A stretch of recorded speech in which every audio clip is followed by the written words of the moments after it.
Hello friends, आज मैं आपको स्टेशन कैलकुलेशन के बारे में बताऊंगा कि स्टेशन कैलकुलेशन कैसे किया जाता है, इफिशिएंसी कैसे निकालें, उसमें प्रेशर कितना अप्लाइड करें कि एच पर कैलकुलेशन के हिसाब से उसमें कितना प्रेशर अप्लाई किया जाता है। आज मैं आपको स्टेप बाय स्टेप आज मैं आपको स्टेशन कैलकुलेशन के बारे में बताना चाह रहा हूँ। प्लीज़ देखें, चेक। अगर मेरा वीडियो आपको अच्छा लगे प्लीज़ चैनल को सब्सक्राइब करें, लाइक करना ना भूलें। जैसा कि आज मैं आपको जैक मल्टीपल जैक के बारे में बताना चाह रहा हूँ। Multiple LP420 jack, multiple jack type हमारा क्या है,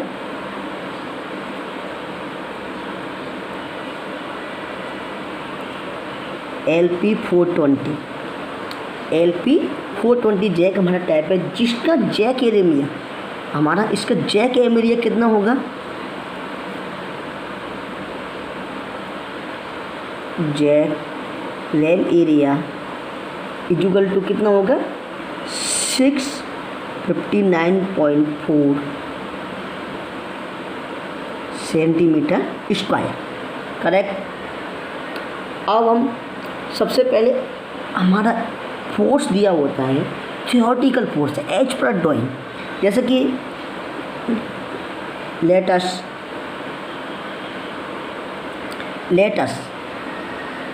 जैकिंग फोर्स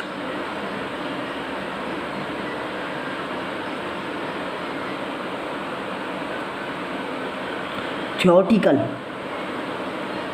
जो कि हमारा किस में दिया हुआ था, ड्राइंग में दिया हुआ होता है। जैकिंग फोर्स कितना दिया है हमारा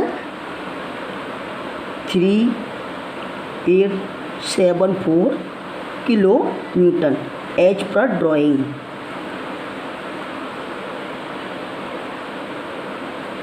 एच पर ड्राइंग जो कि हमारे ड्राइंग के हिसाब से हमने जैकिंग फोर्स कितना है थियोरेटिकल में 3874 किलो न्यूटन।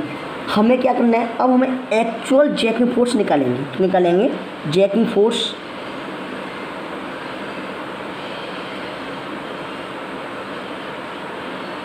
एक्चुअल कितना हो जाएगा, इसका फॉर्मूला क्या होता है, jacking force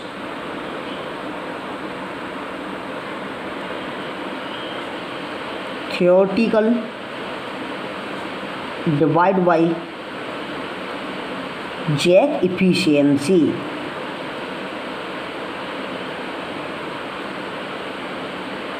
Jack efficiency.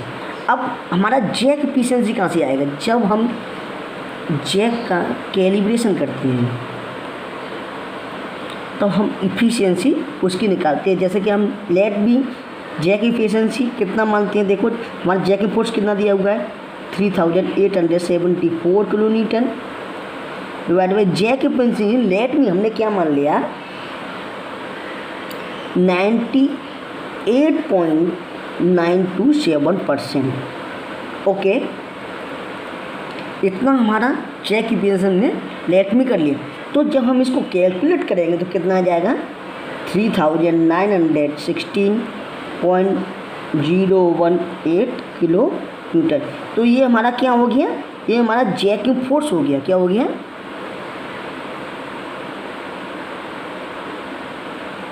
Jacking force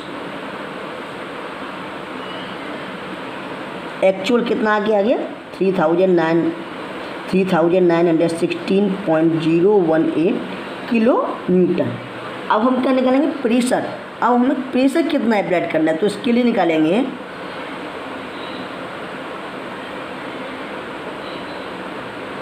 pressure to be applied. Pressure to be applied के लिए फॉर्मूला क्या होगा, जैकिंग फोर्स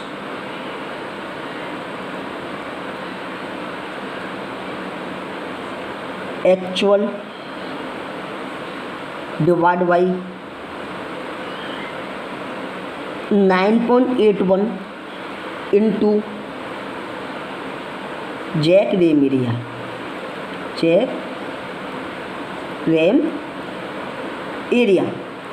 अब हमारा जैसा कि आप सोच रहे हैं तो 9.81 कहाँ से आया, क्योंकि हमारा जो जैकिंग फोर्स एक्चुअल दिया हुआ है वो किलो न्यूटन में दिया हुआ है, तो किलो न्यूटन से न्यूटन में कन्वर्ट करने के तो 9.81 से डिवाइड दे देंगे।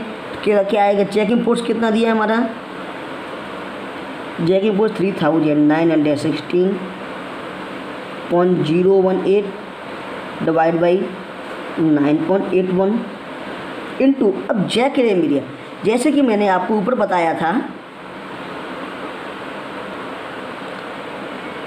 कि जैक टाइप LP 420 के लिए जैक एरिया 659.4 होता है। तो हम क्या करेंगे, तो जैक एरिया में कितना हो गया 9.81 into jack area 659.4 centimetre square, ये किलो न्यूटन में दिया हुआ है। 9.81 तो कितना है, इसका कैलकुलेशन करेंगे कितना आ जाएगा 605.378 kg पर सेंटीमीटर स्क्वायर, जो कि हमारा प्रेशर हमें कितना अप्लाई करना पड़ेगा 605 यानी 605.378 kg पर सेंटीमीटर स्क्वायर के हिसाब से हमें प्रेशर को अप्लाइड करना पड़ेगा। तो सभी मैं सोचता हूँ कि आप सभी समझ गए होंगे कि प्रेशर टू बी अप्लाइड इसका फॉर्मूला क्या होता है, जैकिंग फोर्स का थ्योरेटिकल से एक्चुअल निकालना उसका फॉर्मूला क्या होता है। अब क्या होता है, इसमें मिनिमम एंड मैक्सिमम प्रेशर भी अप्लाई करते हैं। तो मिनिमम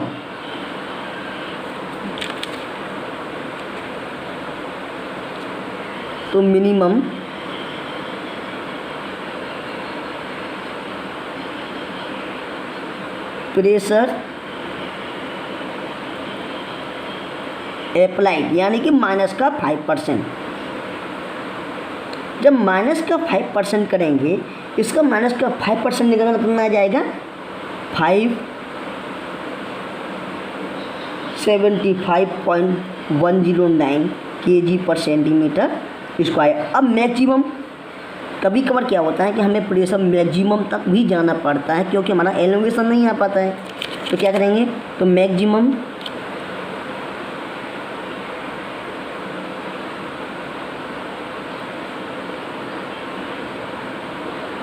प्रेशर अप्लाइड यानी कि प्लस का 5%, तो कितना आ जाएगा 635.646 kg पर सेंटीमीटर स्क्वायर। तो मैं समझ सकता हूँ कि आप प्रेशर अप्लाइड यानी कि जो हम प्रेशर अप्लाइड उसमें करेंगे तो उसका कैलकुलेशन क्या होता है, तो आप समझ गए होंगे। इसी हिसाब से एलोंगेशन कैसे निकालेंगे, एलोंगेशन का फंडा क्या है, उसका फॉर्मूलाज क्या है, तो आप देखेंगे elongation. Next topic elongation.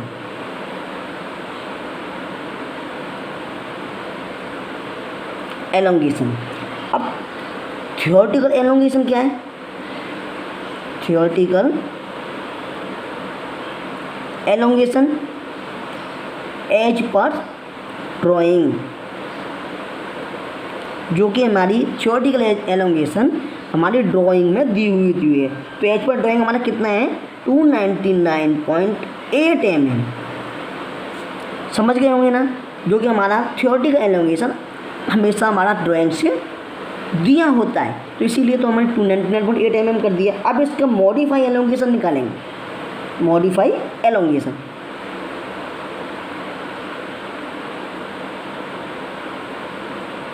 Modified elongation. अब मॉडिफाई एलोंगेशन का फॉर्मूला क्या होता है मैं आपको बता देता हूँ। Theoretical elongation into theoretical area यानी कि ए वैल्यू इनटू थ्योरेटिकल MOE यानी कि नीचे लिख देता हूँ ई वैल्यू डिवाइड बाई। प्लीज़ अगर मेरा वीडियो आपको अच्छा लग रहा हो आपको समझ में आ रहा तो मेरे वीडियो को ज़रूर सब्सक्राइब करना। तो मैं आपको बताता हूँ कि मॉडिफाई एलोंगेशन कैसे निकालते हैं। मॉडिफाई एलोंगेशन के लिए फंडा होता है हमारा theoretical elongation into theoretical area यानी कि ए वैल्यू और थ्योरेटिकल एमओई यानी कि ई वैल्यू डिवाइड बाई एक्चुअल यानी कि actual area A value into actual MOE E value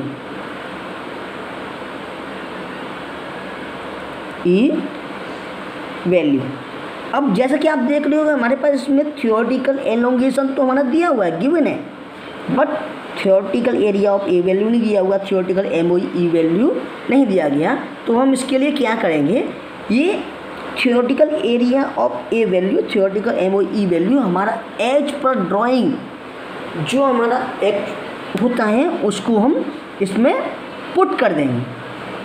जैसे कि इजिकल टू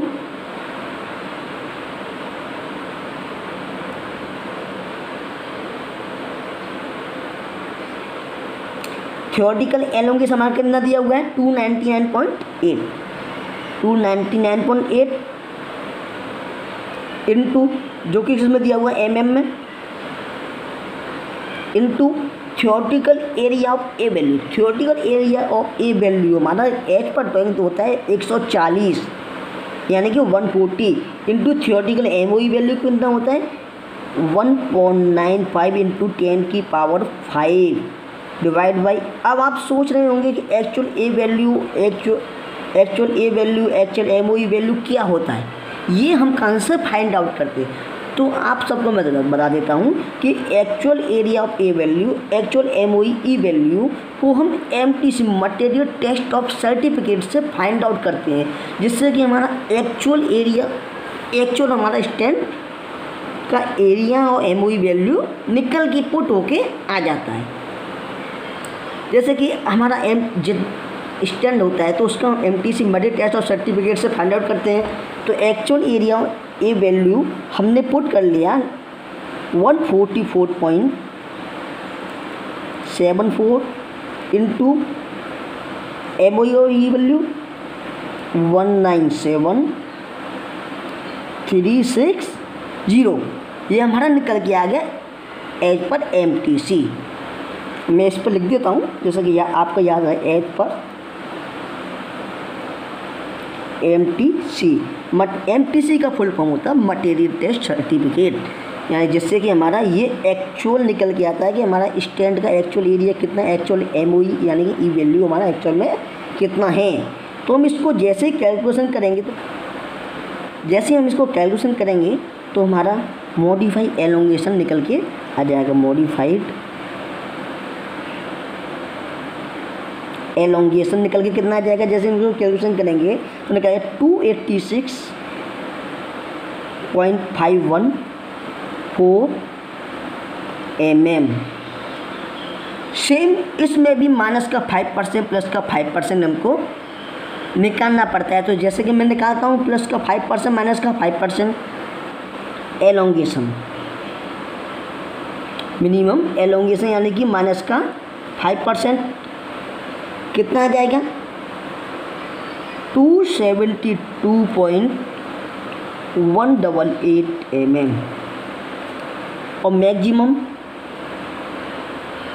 मैक्सिमम एलोंगेशन यानी कि प्लस का 5%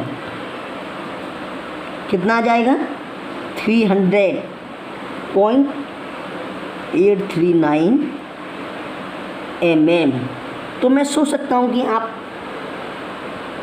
स्टेशन का कैलकुलेशन आप समझ गए होंगे कि एलोंगेशन कैसे निकालेंगे, प्रेशर अप्लाई करने के लिए क्या क्या फॉर्मूलेस होते हैं, क्या क्या किस टेक्निक से हमें निकालना पड़ता है, तो आप समझ गए होंगे। तो प्लीज़ अगर आपके समझ में आ गया हो तो मेरे चैनल सब्सक्राइब करें, वीडियो को लाइक करें, कमेंट करना ना भूलें। Thank you.